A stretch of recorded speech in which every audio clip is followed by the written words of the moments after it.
नमस्कार, MP सेवा ट्रिक्समध्ये आपल्या सर्वांचं स्वागत आहे।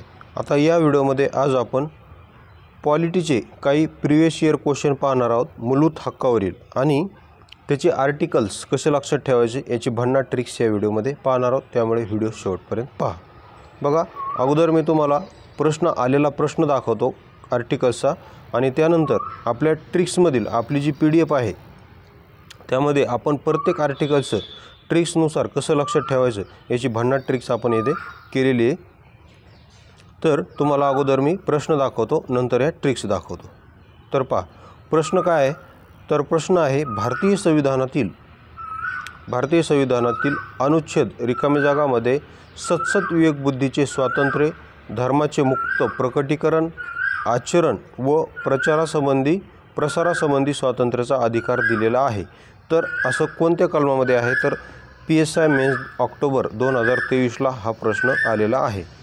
काय विचारलेलं आहे की कोणत्या कलमानुसार आपल्याला कोणत्याही धर्माचा आपण प्रसार करू शकतो, त्याचं मुक्त आपण त्याचं आचरण करू शकतो। तर अशा प्रकारे प्रश्न विचारलेला आहे। तुमच्यासमोर 4 ऑप्शन आहेत, तर याचं योग्य आन्सर आहे कलम 25। याचं योग्य आन्सर काय? कलम 25। आता कलम 25ला आपण याला कसं लक्षात ठेवलेलं आहे? आपल्या PDFची जी PDF आहे, हे बघा, आपली जी PDF आहे ही पॉलिटी आर्टिकल्सची आपण एक PDF बनवलेली आहे, ज्यामध्ये संपूर्ण ट्रिक्स आपण ते आर्टिकल्स घेतलेले आहेत। ती संपूर्ण PDF तुम्हाला हवी असेल तर या नंबरवर तुम्ही संपर्क करून ती PDF परचेस करू शकता। बघा, आता कलम 25चा आपण या PDFमध्ये काय ट्रिक्स केलेली ते ट्रिक्स दाखवतो।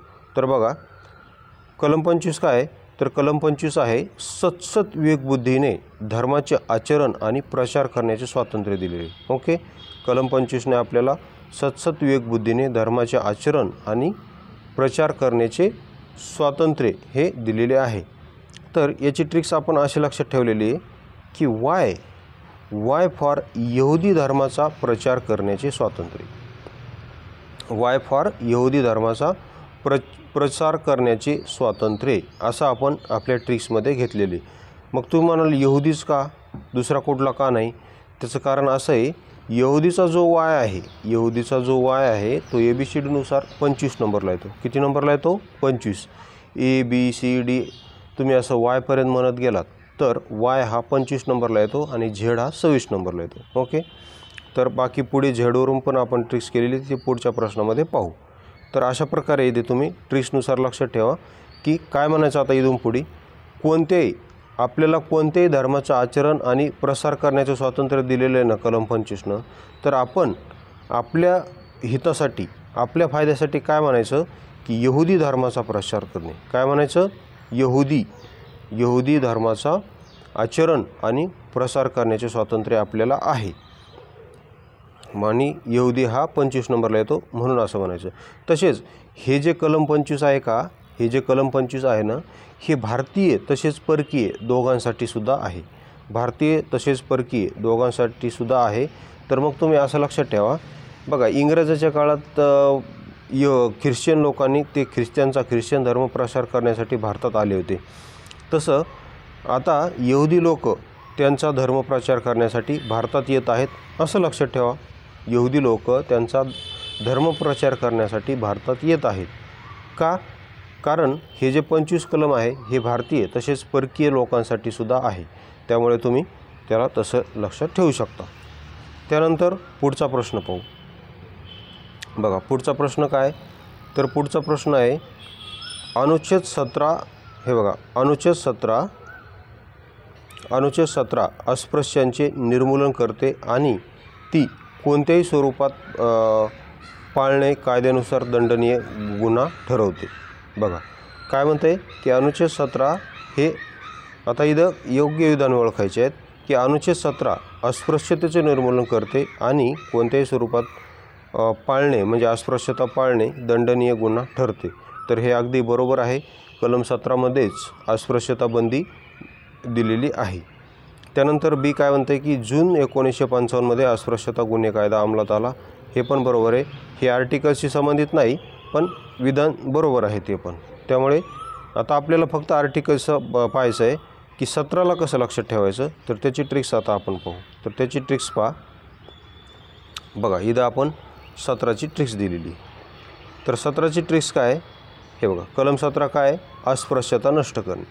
तर याला आपली ही जी पेड PDF आहे ट्रिक्स पॉलिटी आर्टिकल्सची पेड PDF, ज्यामध्ये आपण कलम 1 पासून 360 पर्यंत 368 पर्यंत, कलम 1 पासून 368 पर्यंत सर्व कलम ट्रिक्सनुसार कवर केलेले आहेत. प्रत्येक कलमाचा आपण ट्रिक्स बनवलेले आहे. बघू शकता तुम्ही इथे 17चं बनवलं आहे, इथे 18चं बनवलं आहे. मागच्या ठिकाणी तुम्हाला मी 25चं दाखवलं, 26चं दाखवलं, 27चं दाखवलं. संपूर्ण 1 पासून 368 पर्यंत संपूर्ण आर्टिकल्स आपण ट्रिक्ससह लक्षात ठेवलेले आहेत. आणि ट्रिक्सही एकदम अशा भन्नाट बनवलेल्या आहेत. उगाच पांचट माला उगाच काही पण बनवलेलं नाही आपण. जसं ट्रिक्स पण लक्षात ठेवता येतील अशाच आपण ट्रिक्स पण बनवलेले आहेत. तर आता म्हणजे डायरेक्ट असं व्हिज्युअलाइज झालं पाहिजे असं आपण ट्रिक्स बनवलेले आहेत की ते डायरेक्ट असं व्हिज्युअलाइज झालं पाहिजे. तर आता 17ची ट्रिक्स काय केलेली आपण, तर 17ची ट्रिक्स अशी केलेली की भारतात सर्वात प्रथम सातारा जिल्ह्यात, बघा सातारा जिल्ह्यात अस्पृश्यता बंदी झाली अशी आपण ट्रिक्स केलेली. भारतात सर्वात प्रथम सातारा जिल्ह्यात अस्पृश्यता बंदी झाली अशी आपण ट्रिक्स केलेली. सातारा. मग तुम्हाला साताराच का, कारण हे बघा 17 सातारा हे जे 17 आहे हे 17 आणि सातारा, 17 सातारा दोन शब्दांचा काय होतो, अशा 17 आणि सातारा या दोन शब्दाचा काय होतो, तर इथे यमक जुळतो. ओके, 17 आणि सातारा या दोन शब्दाचा काय होतो इथे, तर यमक जुळतो. म्हणून आपण अशी ट्रिक्स केलेली आहे की भारतात सर्वात प्रथम अस्पृश्यता बंदी कुठे झाली, तर सातारा जिल्ह्यात अस्पृश्यता बंदी झाली भारतात सर्वात प्रथम, अशी आपली काय आहे ट्रिक्स आहे. त्यानंतर कलम 18 पण लगेच घेऊन टाकू आपण. कलम 18ची ट्रिक्स काय केलेली आपण, तर कलम 18ची ट्रिक्स आहे पदव्या नष्ट करणे म्हणजेच काय, रिवॉर्ड नष्ट करणे. पदव्या नष्ट करणे म्हणजेच काय, नष्ट करणे, रिवॉर्ड नष्ट करणे. बिकॉज रिवॉर्डचा जो आर आहे तो ABCDनुसार किती नंबरला येतो, 18 नंबरला. कारण पदव्यांनाच इंग्रजीत काय म्हणतात, रिवॉर्ड म्हणतात, बरोबर आहे की नाही. पदव्यांनाच इंग्रजीत काय म्हणतात, तर रिवॉर्ड म्हणतात. म्हणून आपण पदव्या नष्ट करण्यालाच काय म्हणायचं, रिवॉर्ड नष्ट करणे. त्याचं कारण असं आहे की रिवॉर्डचा जो आर आहे तो ABCDनुसार किती नंबरला येतो, 18 नंबरला येतो. म्हणून कलम 18 काय आहे, पदव्या नष्ट करणे म्हणजेच रिवॉर्ड नष्ट करणे असं आपण त्याला म्हणू शकतो. आता आपण बाकी मागे कलम सोडून दिले होते ते पण पाहू. हे बघा 26 आणि 27 हे पण काय आहे ते पाहू आपण, कारण याच्यावर पण पुढे प्रश्न विचारलेला आहे. तर कलम 26 काय आहे, तर कलम 26 आहे धार्मिक व्यवस्थापनाचे स्वातंत्र्य. म्हणजे एखादी संस्था असेल तर त्या संस्थेला तिचं संपूर्ण धार्मिक व्यवस्थापन पाहण्याचं काय आहे, तिथं स्वातंत्र्य आहे. तर याची ट्रिक्स काय केलेली आहे आपण, एखाद्या संस्थेला त्या स्वतःच्या धर्माचं व्यवस्थापन पाहण्याचं A to Z स्वातंत्र्य आहे. काय आहे, A to Z. म्हणजे त्याच्यात राज्य सरकार बाकी कोणी हस्तक्षेप करणार नाही. जे काही A to Z व्यवस्थापन करायचं असेल ते त्यांचं करू शकतात, अशी आपण इथे ट्रिक्स केलेली आहे. A to Z स्वातंत्र्य पाहण्याचं त्यांना काय अधिकार आहे. मग A to Z असं का म्हणलं, A to Z, तर A to Z याच्यासाठी म्हणलं की Z हा ABCDनुसार 26 नंबरला येतो. किती नंबरला येतो, 26 नंबरला येतो. Z हा ABCDनुसार 26 नंबरला येतो. म्हणून आपण काय म्हणलं की एखाद्या संस्थेला त्या धर्माचं A to Z पाहण्याचं स्वातंत्र्य आहे. कारण Z हा 26 नंबरला येतो, म्हणून कलम 26 तशा प्रकारे लक्षात ठेवता येईल.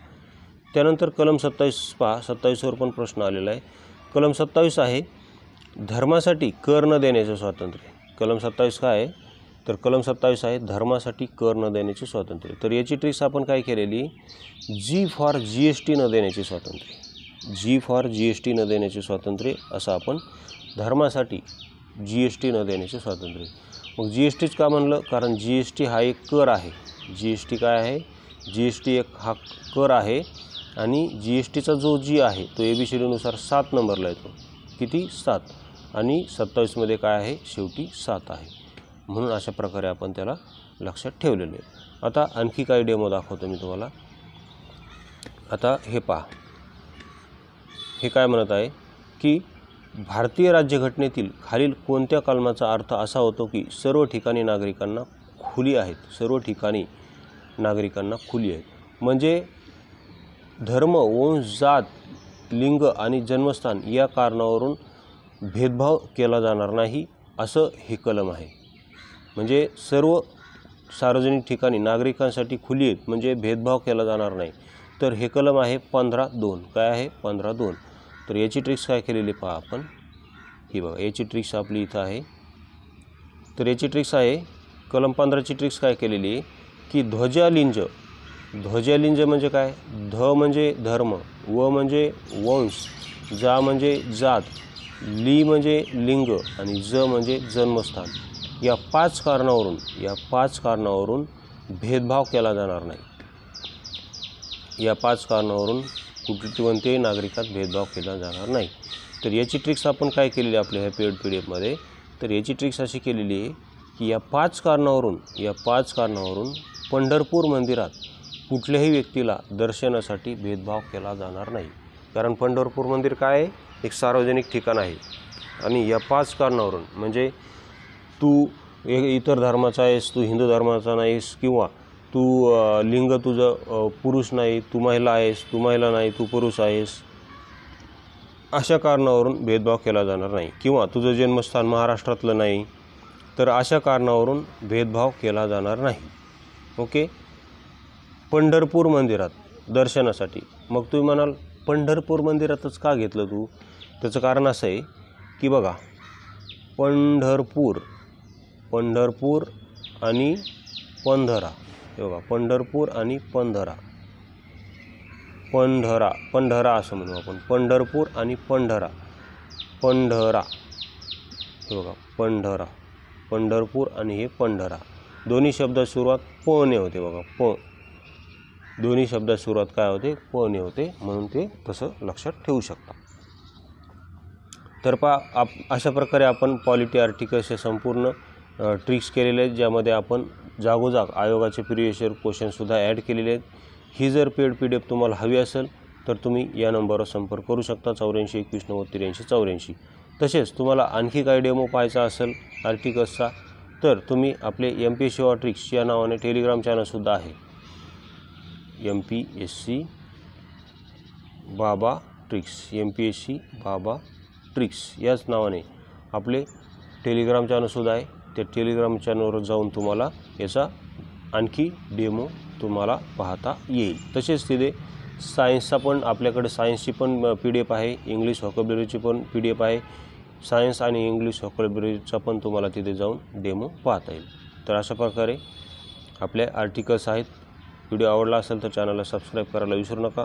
तसेच तुमच्या मित्रांना शेअर करायला विसरू नका. आणि पेड PDF नक्की घ्या. ज्यांनी पेड PDF घेतली त्यांना भरपूर मागच्या 1 जून कंबाईनला भरपूर फायदा झालेला आहे. 15पैकी 15 मार्क त्यांना पॉलिटीला आलेले आहेत. तर तुम्हीही पेड PDF परचेस करू शकता. अत्यंत रिजनेबल दर आपण त्यासाठी ठेवलेला आहे. व्हिडिओ पाहिल्याबद्दल धन्यवाद.